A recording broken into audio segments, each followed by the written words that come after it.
Mr. Distinguished guests on the podium, friends, the Karnataka Media Academy has asked me to speak here on the battle for factual journalism. But we live in an era of many constructed alternative realities. Okay? The giant sections of the media, which are giant corporations, have built their own realities. So, whose facts are we debating? Whose realities are we reporting? It is a very big mistake to analyze the media as we would have done 40 years ago in terms of freedom of expression, democracy, fourth pillar, fourth estate of democracy. The media, the mainstream media, are corporate behemoths. They don't give a damn about democracy or anything else. Please first let us distinguish ourselves. There is a very big difference today, unlike 40 years ago, between media and journalism.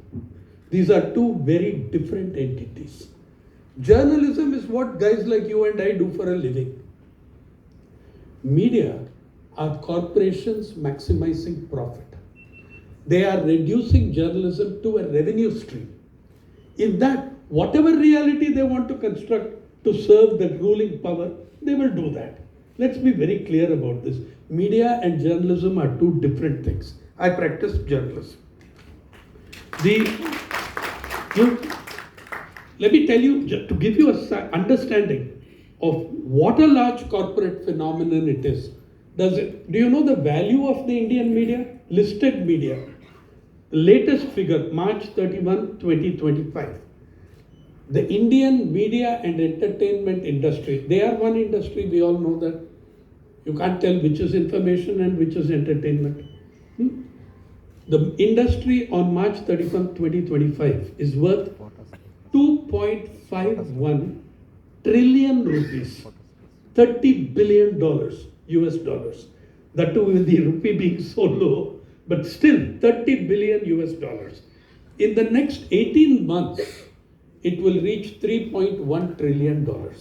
This is the fantastic value of the listed media in India. Now, in 2024, it was worth a simple 2.1 trillion rupees. One transaction by one man increased the value of the Indian media by 33% when Mukesh Ambani merged Hotstar and Jio. The merger of Hotstar and Jio gave one individual control over 50 to 55% of all streaming in India and probably the subcontinent, because that is the throw and cast. One individual owns 70 major media outlets with a audience reach of 800 million. Okay? Now, his friend or rival has also begun his journey, Mr. Adani, and you can all see what has happened to NDTV in just 6 months to 1 year. So please understand, we are dealing with corporations. Yeah? And don't penalize journalists for what corporations are doing. Now, the second part of it is that, most of you sitting here, you see ETV Kannada, my friends across the border see ETV Tamil, and they think that this is Inadu TV's Kannada branch. It's not. It's owned by Mr. Ambani. Except for the Telugu channels, all the other 90 channels of the ETV were sold to Mr. Ambani 20 years ago in a very interesting vehicle setup called Independent Media Foundation. Wow, independent. So please have no illusions who we are dealing with. When one individual probably accounts for 30% of the share of the total value of Indian media, you really have to wonder, what are we talking about? How are you going to get factual journalism? If I am a corporation, my duty to my shareholders is to maximize profit. My duty is not to introduce democracy in the Indian subcontinent. My duty is to make money for my shareholders, make money for myself. So we have to analyze the media in those terms.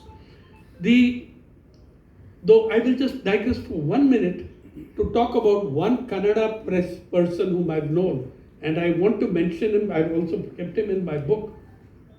Some of the very different kind of media 100 years ago, the Kannada press played a very great role. And one of them who died just 3 years ago, a man whom I knew and admired, H.S. Doreswamy, from this very city of Bengaluru. Look at the kind of what media and what ownership meant.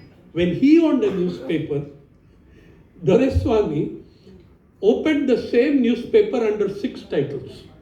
So that when the government closed one title, the same paper would appear the next day under another title.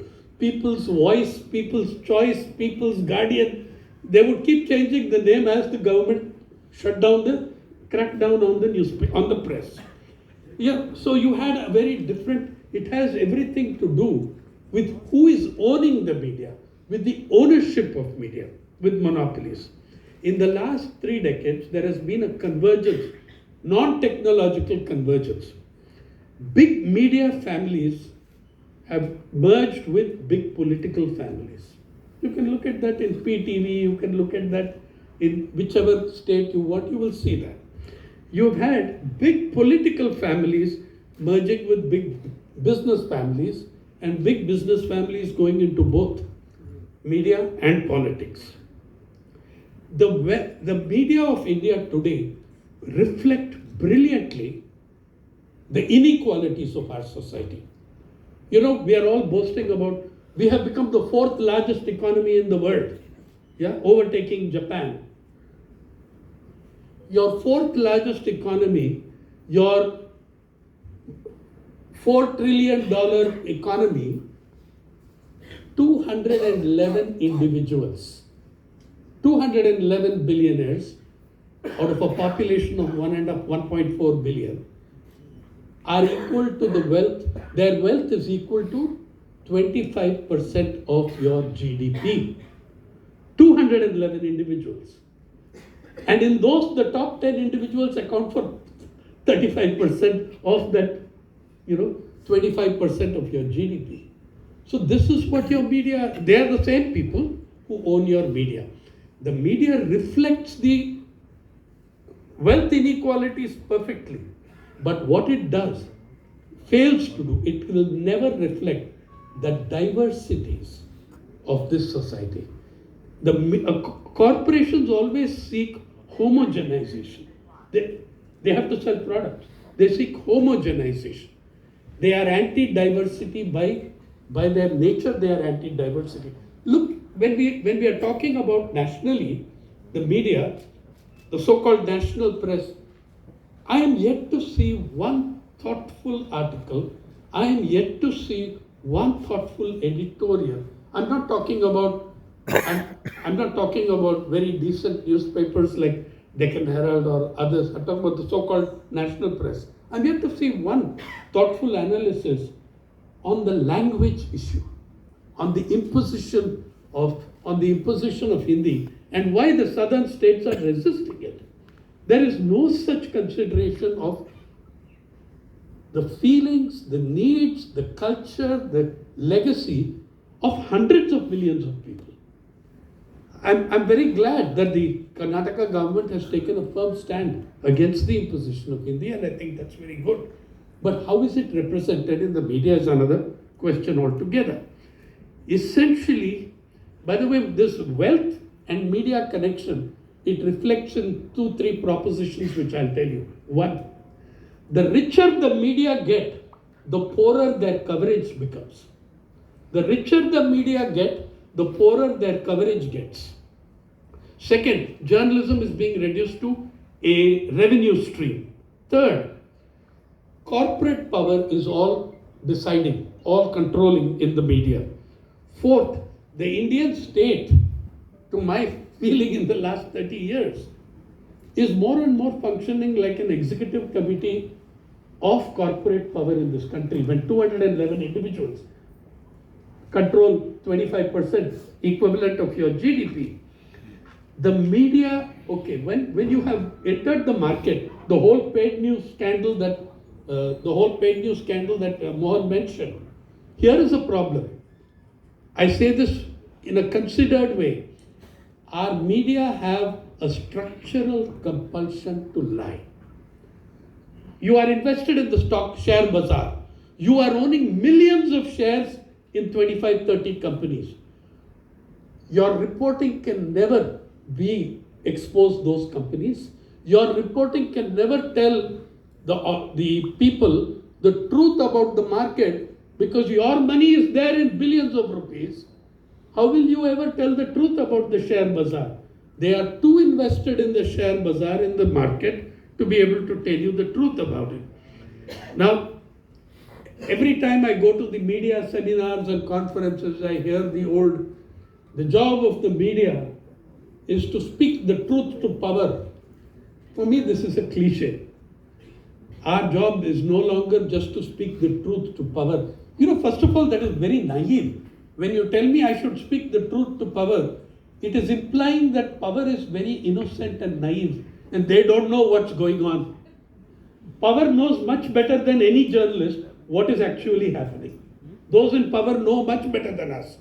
But we are asked to speak the truth to power, as if they will listen to us and say, oh yes, we didn't know this, let us correct it. The real job of the journalist now is to speak the truth about power, constantly, incessantly, to speak the truth about power, the power structures that rule this country, who they are, what they are. As I said, by another proposition for you, the richer the media get, the poorer, the worse off the average journalist is. Between COVID-19 and now, more than 4,000 journalists have been sacked, retrenched, lost their jobs. I have been on a press council subcommittee looking at the retrenchment. We've sent questionnaires to all the newspapers. You should see the arrogance with which they've replied to us. Their lawyers replied, this is not the business of the press council. You are to worry about freedom of press. This is hiring practices of our company. What right do you have to question? This is how they speak. That is the arrogance of corporate power. Okay, then ultimately, do you know that, in fact, the Delhi Union of Journalists has filed an affidavit in the Supreme Court saying in 22 end, 3,500 journalists have lost their jobs and 4 to 5 times that number of non-journalist media workers, cameramen, others have also lost their jobs. Ultimately today, when you come to the issue of facts, we have 2 schools of journalism. There are many schools teaching journalism, but there are 2 schools of journalism. One is journalism, the other is stenography. Corporate media seeks to reduce journalists to stenographers of power. So we have to ask ourselves, do I want to be a stenographer or do I want to be a journalist?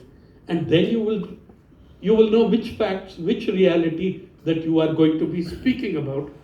And so, trying to understand Indian society's problems through the framework of media is a folly. They are trying to homogenize where they have diversity, but they reflect brilliantly the inequality, as I said. Look, one example you take.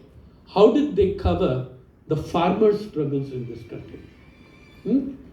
The biggest legal, constitutional, peaceful, democratic protest in the world in 30 years was reported as destroying traffic. Actually, it was the government of India that dug trenches in the highway, national highway, not the farmers.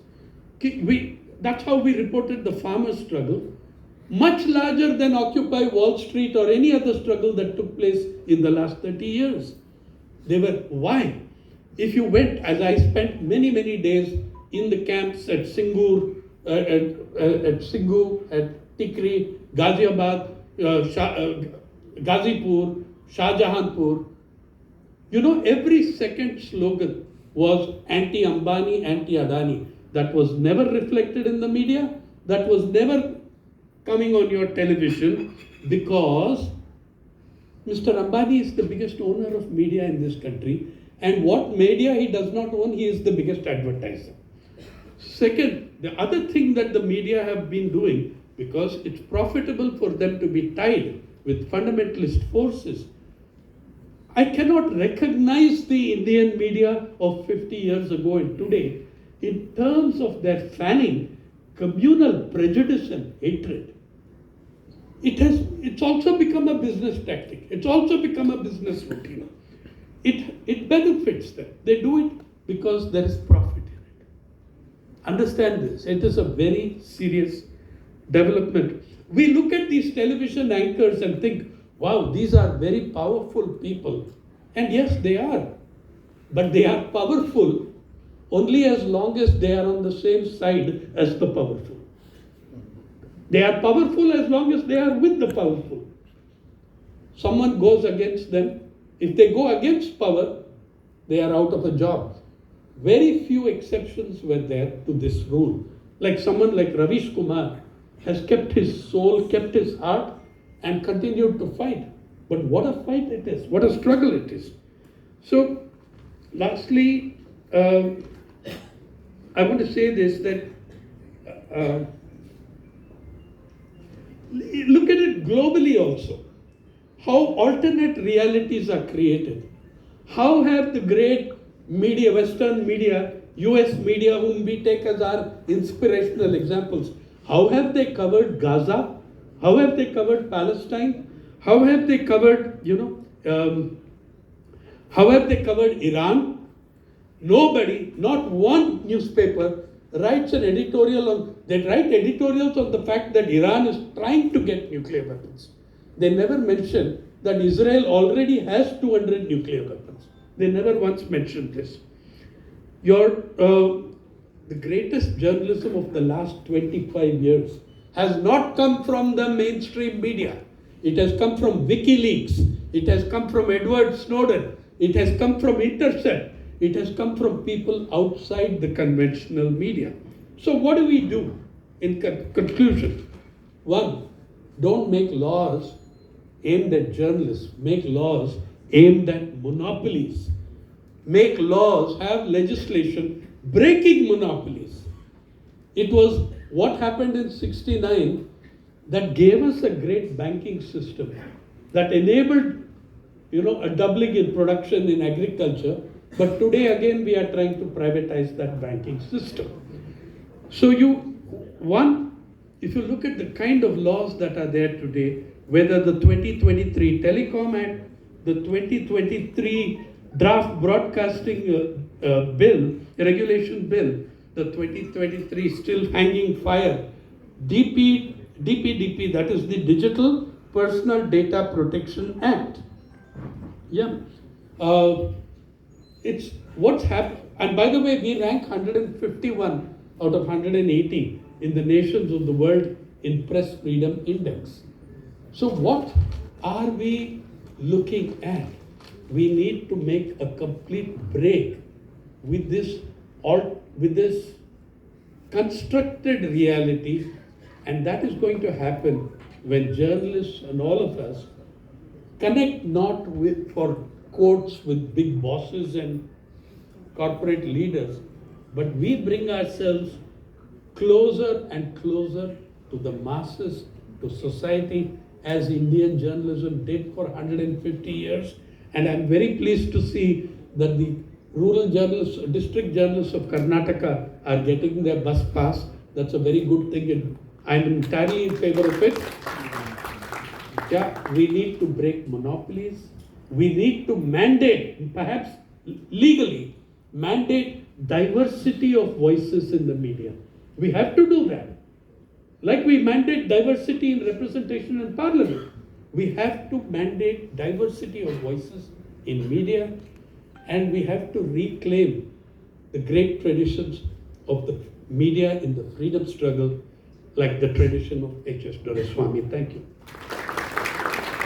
P Sainath ಅವರ 2 ಪುಸ್ತಕ ಒಂದು ಎಲ್ಲರಿಗೂ ಕೂಡ ಗೊತ್ತಿದೆ, everybody loves A good route, ಅದು ಬರ ಅಂದರೆ ಎಲ್ರಿಗೂ ಇಷ್ಟ, ಹಾಗೂ ದ ಲಾಸ್ಟ್ ಹೀರೋಸ್, ಕೊನೆಯ ಹೀರೋಗಳು, ಈ ಎರಡೂ ಕೃತಿಗಳನ್ನು ಅವರು ಬರೆದಿರೋದು ಮತ್ತು ಅದನ್ನು ನಾನೇ ಅನುವಾದ ಮಾಡಿದ್ದೇನೆ. ಕಂಠೀರವ ಸ್ಟುಡಿಯೋಸ್ನ ಅಧ್ಯಕ್ಷರಾದಂಥ ಮೆಹಬೂಬ್ ಪಾಷಾ ಅವರು ಬಂದಿದ್ದಾರೆ. ಅವರಿಗೂ ಸ್ವಾಗತವನ್ನು ಕೋರ್ತಾ ಈಗ ಕನ್ನಡ